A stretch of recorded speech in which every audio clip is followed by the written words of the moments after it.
వాళ్ళందరూ నా ఇన్విటేషన్ అంగీకరించి ఇక్కడికి వచ్చినందుకు థ్యాంక్స్ అండి.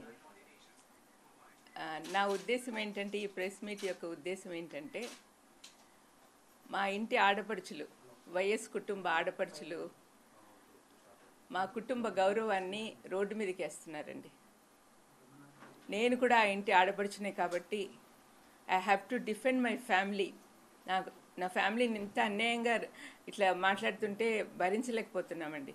అందుకనే కొన్ని విషయాలు మీ ద్వారా వాళ్ళకి చెప్దామని ఆలోచనతో నేను మీ ముందుకు వచ్చాను.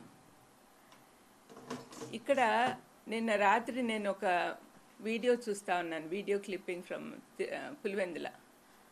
అక్కడ మా షర్మిలమ్మ కొంగు పట్టుకొని ఓట్స్ అడుగుతుందండి. ఈ పాలిటిక్స్లో సెంటిమెంటు ఈ కొంగులు పట్టుకొని అడగడం వల్ల గెలవగలిగితే మరి లీడర్షిప్ క్వాలిటీ ఎక్కడుందండి? అక్కడ మాటకు ముందు వైఎస్ రాజశేఖర రెడ్డి కుమార్తెనో అంటుంది. రాజశేఖర రెడ్డి అన్న ఉంటే కన్నా ఇలాగ చేసేవాడా? ఒక లీడర్కు ఉండాల్సిన లక్షణాలు ఏమున్నాయండి? అనవసరంగా అవినాష్ని దినమంతా హత్య చేసినాడు అని చూసినారా వాళ్ళు హత్య చేసినట్లు?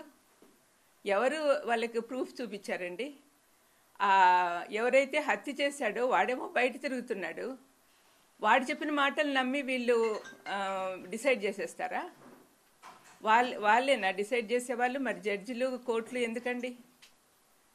ఆ చిన్న పిల్లోడు వీళ్ళకంటే 10 ఏళ్ళు చిన్నోడు. అటువంటి వాడిని జీవితం అంతా నాశనం చేస్తున్నారు ఈ ఆడపిల్లలిద్దరు.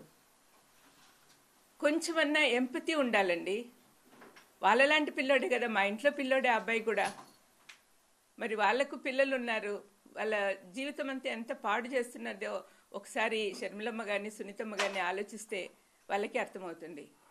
చంపినోళ్ళు మేము బయట తిరుగుతున్నారు, అనవసరంగా వాళ్లకు బెయిల్ ఇవ్వమని వాళ్ళ కోసం సుప్రీంకోర్టుకి వెళ్తున్నారు. కానీ ఏ పాపం చేయని మా భాస్కర్ అన్నేమో సంవత్సరం నుంచి జైల్లో ఉన్నాడు, అవినాష్కేమో బెయిల్ రద్దు చేయాలని వీళ్ళు తిరుగుతున్నారు. ఇదేం న్యాయం అండి? వింటున్న మీరన్నా చెప్పండి. మరి మా ఇంట్లో పాప ఇట్లా తయారైందంటే చాలా బాధగా ఉంది. జగనన్నను కూడా ఇంక్లూడ్ చేస్తూ ఉంది. సొంత అన్నయ్యను మామూలుగా శత్రువులందరూ ఒకటయ్యి మన మీద అటాక్ వస్తే మనం ఏం చేస్తాము? ఇంట్లో వాళ్ళందరూ ఒకటవుతాం, మనలో ఉన్న విభేదాలన్నీ పక్కన పెట్టేసి. కానీ దీనికి ప్రకృతి సిద్ధంగా లేదండి. ఇక్కడ అన్ని వ్యతిరేకంగానే ఉన్నాయి. అబద్ధాల జనకుడైన అపవాది కోరల్లో చిక్కుకోయినున్నారు ఈ అమ్మాయిలిద్దరూ. చాలా బాధాకరం అండి. రాత్రి నేను వీడియో చూస్తుంటే బీపీ సడన్గా రైజ్ అయిపోయింది. ఎంతమందికి అలా ఉన్నదో పరిస్థితి నాకు తెలియదు. మా కుటుంబాన్ని రాజశేఖరన్నను కానీ వివేకమన్నను కానీ ప్రేమించే వాళ్ళు ఎంతమంది ఉన్నారు. రాజశేఖరన్నను ఇప్పటికి కూడా కోట్లాది మంది మనసులో పెట్టుకొని ఆరాధిస్తున్నారు. నేను మీటింగ్స్కి వెళ్ళినప్పుడంతా ఎంత ప్రేమగా నన్ను ఆహ్వానిస్తారు. It's because of him only. మరి వివేకమన్నను చంపిన వాళ్ళు వివేకమన్న నాకు క్లోజ్ కాదా? ఒకగానొక చెల్లెల్ని నన్ను నెత్తిన పెట్టుకొని చూసుకునేవాడు. వాళ్ళిద్దరికి ఉన్న ప్రేమ కంటే నా ప్రేమ ఎక్కువ అండి. నేను గట్టిగా చెప్పగలను. వివేకమన్న అంటే నాకు చాలా ఇష్టం. మరి నాకు బాధగా ఉండదా? కానీ వాళ్ళు ఇవన్నీ రాజకీయంలో చేర్చి ఇంత అన్యాయంగా మాట్లాడుతుంటే ఏం చేయాలో తెలియని పరిస్థితిలో వాళ్ళ ఇంట్లో వాళ్ళందరూ ఏడుస్తున్నారండి. వీళ్ళిద్దరి పర్సనల్ అజెండాతో పర్సనల్గా వాళ్ళు ఎన్ని కక్షలు పెట్టుకున్నారు జగన్ మీద కానీ అవినాష్ మీద కానీ. దీనివల్ల ఏమవుతుంది? రాష్ట్రం అంతా అల్లకల్లోలం అయిపోతా ఉంది. పులివెందుల్లో రాజశేఖరన్న వివేకమన్న ఫ్యాక్షనిజం ఉండకూడదని చెప్పి మా నాన్న ఉన్నప్పటి నుంచే మొదలుపెట్టారు. ఫ్యాక్షనిజం ఉండకూడదని. నాన్నని చంపినప్పుడు కూడా ఏమీ యాక్షన్ తీసుకోవద్దని మా అమ్మ అందరినీ కోరింది. అట్లా కామ్గా జరిగిపోతూ ఉంది. ఇటువంటి సమయంలో రాత్రి ఆమె అక్కడ వెళ్ళినప్పుడు ఎంత అల్లకల్లోలం. వాళ్ళు కార్యకర్తలు వీళ్ళని కొట్టుకోవడము, రాళ్ళు వేసుకోవడం ఎన్ని న్యాయంగా ఉన్నాయండి? సమాధానంగా శాంతి సమాధానాలతో ఉన్న వాళ్ళని ఇట్లా అల్లరి పెట్టడం ఎంత మాత్రం సమంజసం?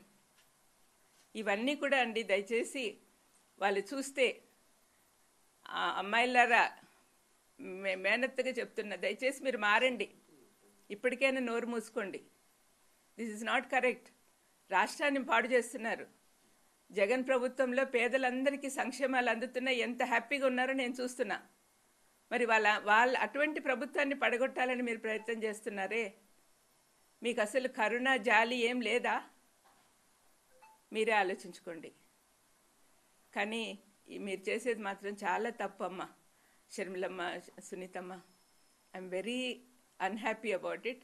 అండ్ ఆల్ ఆర్ రిలేటివ్స్, మన బంధువులందరూ కూడా మీరు అనుకుంటున్నారే మేము మీకు సపోర్ట్ చేస్తారని. Just because you are Rajasekhar Reddy's daughter, it doesn't mean that you are doing whatever you are doing. మీరు నువ్వు చేసేదంతా కరెక్ట్ అని అనుకోవద్దుమా. ఆయన పేరు చెప్పుకొని తిరుగుతూ ఆయనకు అవమానకరంగా బిహేవ్ చేస్తున్నావు. నువ్వు చేసే పనులు ఏమైనా అన్న సంతోషంగా చూస్తున్నాడు అనుకుంటున్నావా? ప్రతిదీ ఆయన శత్రువులందరినీ చుట్టూ చేరారు, వాళ్ళతో ఏకమైపోయావు. రాజశేఖరన్ ఉన్నప్పుడు ఎంతమంది కష్టపెట్టారో వాళ్ళందరూ కూడా నీతో ఉన్నారుమా. ఒకసారి ఆలోచించు. ఏమో నీకు నీ కళ్ళు నీ చెవులు అన్నీ మూసుకుపోయినాయేమో అనిపిస్తూ ఉంది. పులివెందుల్లో కడపలో జరుగుతున్న ఎంత డెవలప్మెంట్ నీకు కనపడడం లేదా? ఆనాడు రాజశేఖరన్ పనిచేస్తున్నప్పుడు రాష్ట్రమంతా తిరుగుతుంటే వివేకమన్న పులివెందుల్లో ఉండి చూసుకునేవాడు. మరి ఏదో తప్పు మార్గంలో వెళ్ళాడు, కాంగ్రెస్కు సపోర్ట్ చేస్తూ ఎనిమి అయిపోయినాడు.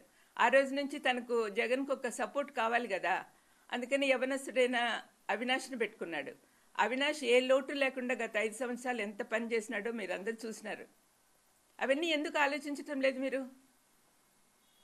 ఒక్కసారి ఆలోచించమ్మా దయచేసి. ఇద్దరు కూర్చొని మాట్లాడుకోండి, మీరు చేసే పనులు కరెక్ట్గా ఉన్నాయా లేదా, ప్రజలకి ఎంత హామ్ చేస్తున్నారో ఒక్కసారి ఆలోచించండి. మీకు అసలు ప్రజల మీద ప్రేమ ఉందా? మీ నాన్నకున్న ప్రేమలో కనీసం ఒక 100వ వంతన్నా ఉందా మీకు? జగన్ ఈ మధ్య ఇప్పుడు చూపిస్తున్న ప్రేమలో మీకు ఏమైనా ఉందా? అసలు నిస్వార్థంగా పనిచేస్తున్నాడే ఆ బిడ్డను పాడు చేయాలని మీరు చూస్తున్నారు. మీరు ఎన్ని మాటలు అంటున్నా కూడా అవినాష్ ఒక్కసారి నోట్లో నుంచి మాట అనలేదు మీకు అగెయిన్స్ట్గా. పైపెచ్చు నాతో అంటున్నాడు, అక్కోళ్ళ కోసం నేను ప్రార్థన చేస్తున్నాను అత్త అని. మరి అటువంటి బిడ్డను మీరు ఇంతగా అన్యాయంగా సాధిస్తున్నారే, ఏం బాగుకుంటారండి? మీ చుట్టూ ఉన్న వాళ్ళందరూ కూడా మిమ్మల్ని నాశనం చేయడానికి ప్రయత్నం చేస్తున్నారు. ఆ ఊబిలోకి పోవద్దండి. శత్రువులందరూ ఏకమైనారు, జాగ్రత్త. మీరు నాశనం అయిపోతారు. మీరు మంచి మనసుతో మీ మనసు మార్చాలని దేవుణ్ణి కోరుకుంటూ ఉన్నాను. మీకోసమే ప్రార్థన చేస్తున్నా. జగన్కు భద్రత కావాలని, అవినాశుని గురించి మీకు కోపం లేకుండా పోవాలని ప్రార్థన చేస్తున్నా. నా ప్రార్థన దేవుడు తప్పనిసరిగా ఆలకిస్తాడని నమ్ముతూ ఉన్నా. మీకు అసలు దైవ భయమే పోయింది మా. దేవుడు అంటే భయభక్తులతో పెంచారు మీ తల్లిదండ్రులు. ఇప్పుడు ఎందుకు ఇలాగ తయారయ్యారు? ఆలోచించుకోండి. ఏ ఉద్దేశంతో ఈ రకమైనటువంటి వ్యాఖ్యలు ఇస్తున్నారు అనుకోవాలి? షర్మిల కానీ లేకపోతే సునీత గారు కానీ కోర్టుల చుట్టూ వెళ్ళడం, లేకపోతే అవినాష్ రెడ్డిని వైఎస్ జగన్మోహన్ రెడ్డి టార్గెట్ చేయడానికి ఏమైనా ఇంటెన్షనల్ ఎజెండా ఏమైనా ఉందా పర్సనల్గా? మాకైతే ఏం కనపడడం లేదండి. మాకైతే ఏం కనపడడం లేదు. ఎందుకు అట్లా చేస్తుందో మాకు అర్థమే కావట్లేదు. ఈ ఆస్తులు గొడవ అంటారా, మీకు అందరికీ తెలిసిందే. ఈడీలో ఉంది, ఈడీ నుంచి రిలీజ్ అవుతానే ఇస్తానని చెప్పాడు జగన్. అందరికీ తెలిసిన విషయమే కదా. మరి ఎందుకు అంత కోపం పెంచుకుంటా ఉందో తెలియదండి.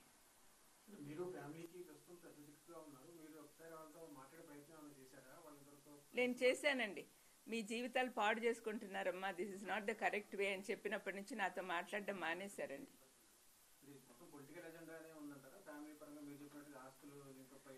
కాదండి, మీలాంటి వాళ్ళు ఎవరైనా బయట అడిగితే, మీలాంటి వాళ్ళని ఎవరైనా అడిగాను అనుకోండి, ఏం చెప్తారు? వాళ్ళ మాటల్లో పర్సనల్ అజెండా, పర్సనల్ గ్రడ్జ్ కనపడతా ఉంది, కక్ష సాధింపు. ఇది మాలో ఎప్పుడు కనిపించలేదండి. మా ఫ్యామిలీలో ఎవరికి కూడా ఇట్లాంటి కక్ష సాధింపులు లేవు. మరి ఎందుకు ఆ పాపకు వచ్చిందో నాకు తెలియదండి.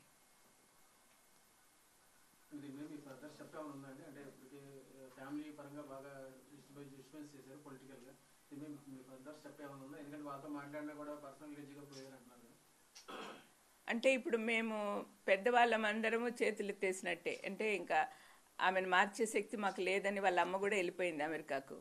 ఇంకా మిగతా పెద్దోళ్ళు, నాతో పాటు తమ్ముళ్ళు కానీ, మా పెద్ద వదిన కానీ, వీళ్ళందరూ కూడా మాట్లాడడానికి అశక్తులుగా ఉన్నారు. ఎందుకంటే ఎట్లా చెప్పిన మాట వినదు, ఎందుకులే అన్నట్టుగా.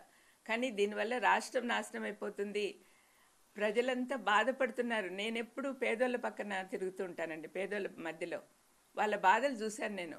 వాళ్ళు ఎంత కష్టపడుతున్నారో చూశాను. ఈ 5 సంవత్సరాల నుంచి కోవిడ్ టైంలో కానీ, కోవిడ్ తర్వాత కానీ ప్రజలు ఎంత ధైర్యంగా నిద్రపోతున్నారంటే అది కేవలం జగన్ ప్రభుత్వం వల్లనే. మరి ఇలాంటప్పుడు ఈ పిల్లలిద్దరు వచ్చి ఇంత నాశనం చేస్తుంటే శత్రువులతో ఒకటయ్యి ఎంత బాధగా ఉంటుందో మీరే ఆలోచించండి. ఈ అక్కా చెల్లెల ఎజెండా ఏమనుకుంటున్నారు మేడం? స్పష్టంగా అంటే ఇన్ని రోజులు రాష్ట్రంలో గారు ఇప్పుడు పులివెందుల మీద తిరుగుతున్నారు అంటే మీ కుటుంబాన్ని కంచిపోటు అక్కడే మిమ్మల్ని వ్యక్తిగతంగా డ్యామేజ్ చేసేలాగా మాట్లాడుతున్నారు. దాన్ని అజెండా ఏముందండి? వాళ్ళు శత్రువుల చేతుల్లో కీలుబొమ్మలు అయిపోయారు. అంతకంటే వేరే అజెండా లేదు. వాళ్ళకి డబ్బులు బాగా ఇస్తా ఉన్నారు అన్నారో అనుకుంటున్నారో, లేకపోతే పదవులు ఇస్తామంటున్నారో, లేకపోతే ఇంకా ఏం చేస్తున్నారో నాకైతే తెలియదు.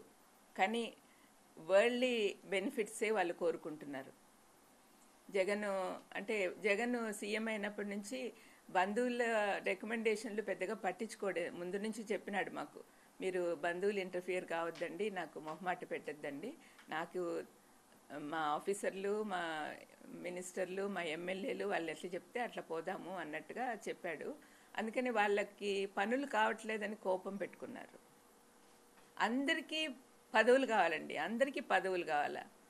పదవులు లేకుండా మనం దేవుని సేవ కానీ ప్రజల సేవ కానీ చేయలేమా? వాళ్ళు ఆలోచించుకోవాలి. పదే పదే మాత్రం వైఎస్ అవినాష్ రెడ్డి పేరు కానీ భాస్కర్ రెడ్డి గారి పేరు ప్రస్తావిస్తున్నారు. ఈ కేసు అంతా విచారణ జరుగుతున్నారు. వాళ్ళు కుటుంబ సభ్యులు వాళ్ళు అంటున్నప్పుడు అదే ప్రాబ్లం వచ్చిందండి. ఎందుకంటే వాళ్ళు పర్సనల్గా ఏంటంటే ఆ ఏరియాలో అవినాష్ బాగా పైకి వస్తున్నాడని వాళ్ళు తట్టుకోలేకున్నారు. యాక్చువల్గా వివేకమన్న లాస్ట్ రోజు అర్ధరాత్రి వరకు కూడా అవినాష్ గెలవాలి, అవినాష్ ఎంపీ అవ్వాలి, ఆ అబ్బాయి బాగా పనిచేస్తున్నాడు, బాగా హెల్ప్ఫుల్గా ఉన్నాడు జగన్కి అనే ఆలోచన వివేకమన్న కలిగి ఉన్నాడు. కానీ మరి వాళ్ళ కూతురు అల్లుడు కలిగి ఉన్నారో లేదో నాకు తెలియదు. అంటే మాకు వివేకమన్న దగ్గర ఎట్లా అంటే ఆయన చాలా సౌమ్యుడు కాబట్టి ఏదైనా పని ఉంటే ఆయన తీసుకొని పోయి చేపించుకొని వచ్చేవాళ్ళం. ఇప్పుడు అట్లా పలికే వాళ్ళు లేరని వాళ్ళకి బాధ. అంటే న్యాయంగా లేకపోయినా కూడా తను చేసేవాడు అనమాట, అంటే మన వాళ్ళు అన్నట్టుగా. అటువంటి ఫీలింగ్ వాళ్ళకు అంత కాన్ఫిడెన్స్ లేదేమో, మరి అంతే అయి ఉండాలి, లేకపోతే ఇంత కక్ష ఎందుకు పెట్టుకుంటారు? ఆ ఇంటి ఆడపడిచి ఆ ప్రాంత ప్రజలకు ఏం చెప్పదలుచుకున్నారు? ఒకవైపు కొంతమంది వాళ్ళు ఉన్నారు, ఇటువైపు మీరున్నారు, మీరు ఏం చెప్పదలుచుకున్నారు? నా పర్సనల్ వ్యూ ఏంటంటే అండి, ప్రస్తుత ప్రభుత్వం కొనసాగాలి. వైఎస్ఆర్ కొడుకు ఒక పక్క, కూతురు ఒక పక్క ఉన్నారు. కూతురుకు వేసే ప్రతి ఓటు శత్రువులకు పోతుంది. వాళ్ళు ఎట్లాగూ ఎవరు సీఎం అవ్వరు. మరి సీఎం కావాల్సిన జగన్కి మీరు సపోర్ట్ చేస్తే తప్పనిసరిగా మన ప్రాంతమే కాకుండా రాష్ట్రం అంతా అభివృద్ధి పొందుతుంది. కాబట్టి మీరు జాగ్రత్తగా ఆలోచించండి, ఏది మంచో ఏది చెడో మీకే తెలుస్తుంది. పులివెందుల ప్రజలు, కడప ప్రజలందరూ కూడా మనసు పెట్టి ఆలోచించండి. వీళ్ళు ఏదో సెంటిమెంట్ కోసం పోయి కొంగులు చాపి ఓట్లు అడిగినంత మాత్రాన మీరు కరిగిపోతారా? ఆ సెంటిమెంట్ మిమ్మల్ని రాష్ట్రం ఏలేదానికి సహాయం చేస్తుందా? దయచేసి మీరు ఆలోచించండి. అందరూ అవినాష్కు, జగన్కు ఓటేయమని మీకు అందరికి కూడా విన్నపం చేసుకుంటున్నానండి. ఎలా చూస్తారండి, ఒక పెద్ద కుటుంబం, రాజకీయ నేపథ్యం కలిగినటువంటి ఆ కుటుంబంలో ఇటువంటి పరిస్థితి రావడం, ఆడబిడ్డలు బయటకు వచ్చి మీ కుటుంబం మొత్తాన్ని రోడ్డుకి ఏడ్చడం, లేని వివాదాల్లోనికి తెరపై తీసుకురావడాన్ని ఆ ఇంటి ఆడపిల్లలు మీరు ఎలా చూస్తారండి? అస్సలు మేము ఎట్లా పెరిగినామో అట్లాంటి పరిస్థితి నుంచి ఆ పిల్లలు ఇద్దరు ఇట్లా బయటకు వచ్చారంటే సహించలేకపోతున్నామండి. అసలు ఇట్లాంటి పరిస్థితి వస్తుందని మేము ఇమాజిన్ కూడా చేసుకోలే. మేమందరం కూడా మంచి మంచి మాకు చిన్నప్పటి నుంచి మంచి నేర్పించారు. మాకు క్రైస్తవ విలువలు కానీ, మనుషుల గురించి విలువలు కానీ మా తల్లిదండ్రులు అందరూ కూడా బాగా నేర్పించారు. మరి ఎందుకు వీళ్ళు తయారయ్యారో దేవుడికే తెలియాలండి. అంటే ప్రపంచం అంతా మారిపోతా ఉంది. మా బైబిల్లో రాసిన ప్రకారం అయితే చివరి రోజులు వచ్చేసరికి ప్రేమలు తగ్గిపోతాయి, కుటుంబాల్లో కూడా ప్రేమలు తగ్గిపోతున్నాయి. అది జరుగుతూ ఉంది, అంటే ఎండ్ టైం వస్తూ ఉంది అని నేను నమ్ముతాను.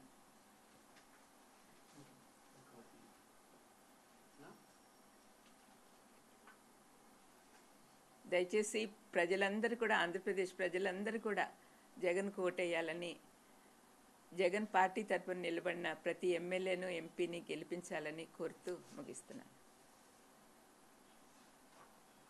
సబ్స్క్రైబ్ చేయండి. Subscribe to Please do subscribe to Please like, share and subscribe to top Telugu TV. Top Telugu TV. Top Telugu TV. Top Telugu TV.